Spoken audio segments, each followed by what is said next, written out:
out there? That's because there are bass probably in there somewhere. Birds chase bait, fish chase bait, fish chase bait to the Right to the surface. Birds top. come in and feed on the So bait. hurricane or not, they're out Right, there.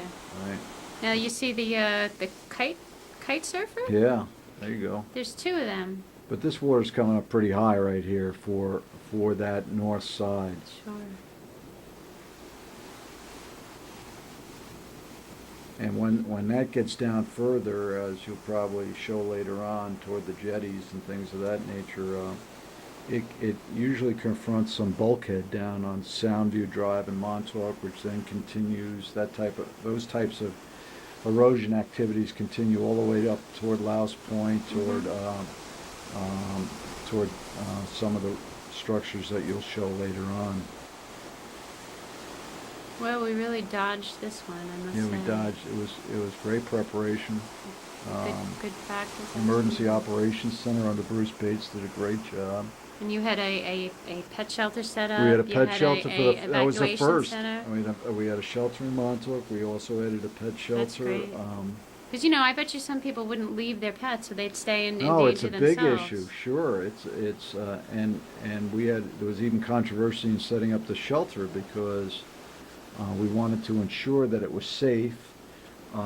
We are being advised by the best in the business that you'd have to leave a caged animal that they didn't want the owner staying with them. If the owners wanted to stay with their pet, it would have caused further danger. As a result, we set that up for the first time. It wasn't used. The Red Cross did a great job with the Ladies Auxiliary, the Montauk Fire Department, coming up and setting up the Montauk shelter. It wasn't used, but it was there. That's good. And we got the lay of the land, and we just hope and pray that we don't have to use it in the future. And this is, we're heading a little further out onto those treacherous rocks. Better you than me. But Some these big waves. are some big waves for the Yeah. Long Island Sound. Yeah. It was just wonderful that there was no loss of life, no property damage, so to speak, and just a good old Yeah, and I credit lesson in preparedness, the whole thing. Yeah, I'm going to credit a lot of the protection to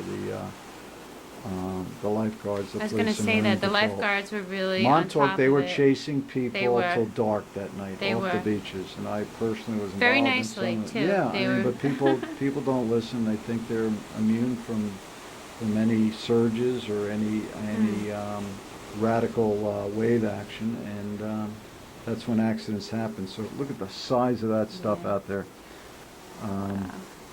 And this is still right off the point. Yeah, this is just, Oh. I mean, you can't imagine. I mean, you've taken your boat through there Right. how many times, and it's... You can't imagine if you keep going back to that one wave that we just saw before, how big that was out there.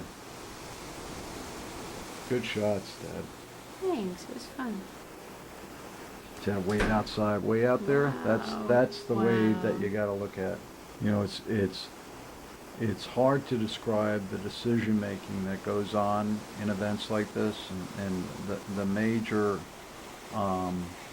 Damned if you do, and Well, the damned if major you don't. commandment that I work on is I'd rather err for caution and safety, and if it means asking Look at LIPA to those. come out, if it means having Marine Patrol work extra hard with the lifeguards on the beach, if it means having the police run another tour of duty, or opening up a shelter, or opening up an animal shelter, or Right. incurring additional costs, then we'll do that every time. And if people think there's fault to that thinking, then I guess I'll be faulted in the future as well. But we're going to be cautious, and we're going to ensure that we try to do everything possible that we can do.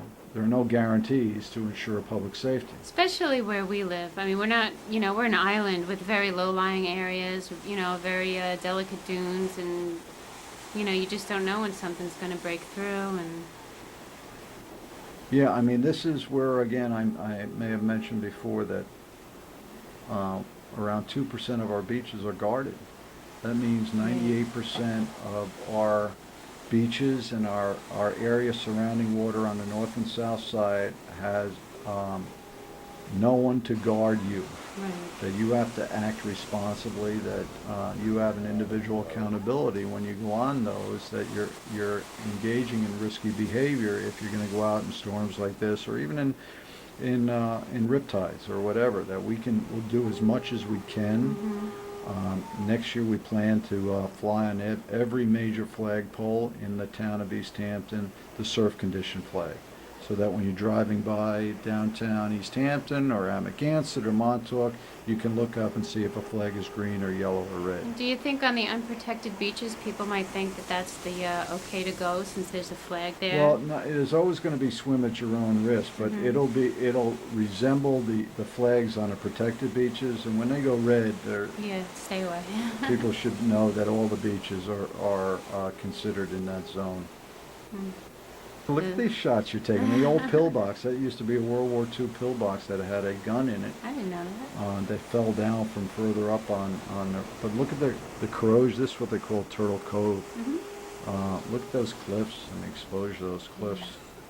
Great bass in those rocks too. Everything is relative to, Right. to the fishing experience I had. Yeah, so I think LIPA was stationed not only here, but up in Wainscott and further out in Mastic. There was a couple of hundred trucks, somebody told me. So they really took this seriously and prepared. They didn't, wait. They sent out some units to get them out of the airport out to Montauk. Montauk has 3 different distribution systems. It has, they're sort of like intersections on highways, They got an intersection up called on Hither Hills that services that area. It's up by the recycling facility. They have an intersection that goes directly out to Culloden Point to service that area. And then down Industrial Road, they have a major power station that handles all of downtown Montauk. Just pretty low-lying. Yeah, that's the one that we got really concerned about, Yeah. because in the spring storms, that came within 6 inches of being Yeah. totally underwater, so.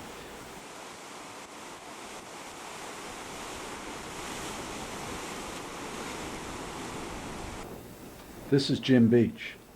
Now, Gin Beach. That was impressive. Yeah, I'll tell you why. See all this sand? This sand is now up over the jetties. When that happens, that then dips into that sand then drifts into the channel. Right. This channel needs to be dredged to about 19 feet. They plan to take the spoil from that channel, spoil being the sand that they pick up, and move it over to the western beaches. But this gives you some indication of what's going on the other side of Right. the island during a storm. Love And rocks. They found that at the beach. I'm sure you just brought that along. No, I with you didn't. and I planted didn't. It was that. right there. But you can see how built up the beach is over here. The sand isn't moving Right, like to it the should other be. side.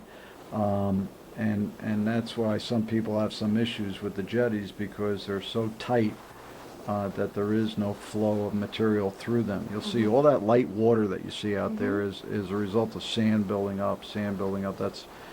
That's why you see the difference in color alone. But there's so much sand coming very into this area, shallow. right? So this is the harbor that you see a lot of water in the harbor as well.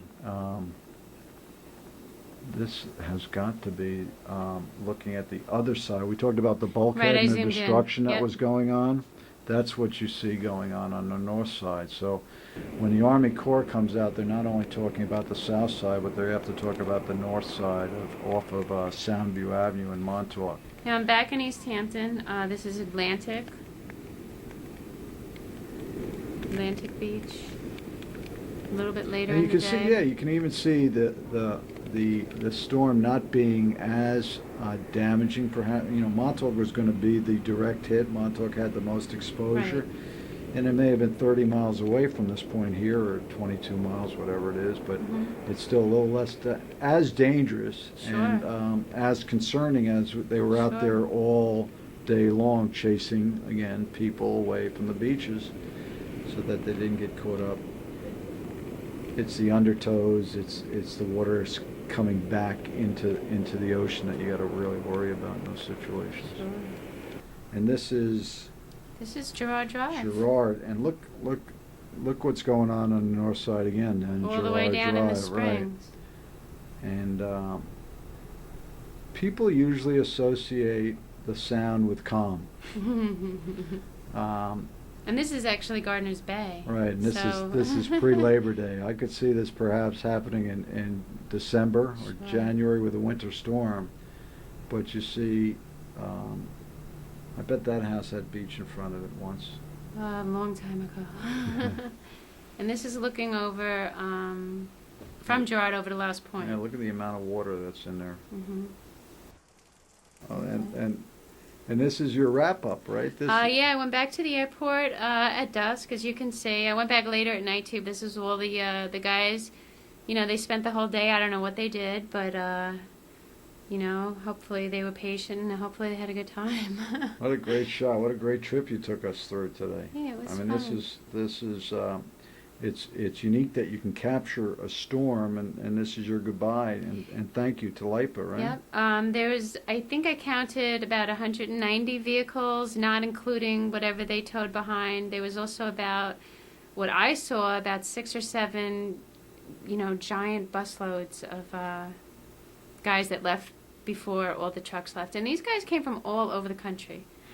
I think we had police escorts through Chief Ecker's office, police escorts up into 39 so that they could get through the towns without tying up too much traffic in the towns either. But it was a many thanks to LIPA, many thanks to Suffolk County. We had calls from Schumer's office to see if they could be helpful. I mean, everybody was geared up, and the network coverage of our special little part of the woods out here was just great. Hopefully they'll come out for a more positive event than a hurricane next time. But it was we showed well, I think, and it was just a great coordinated effort.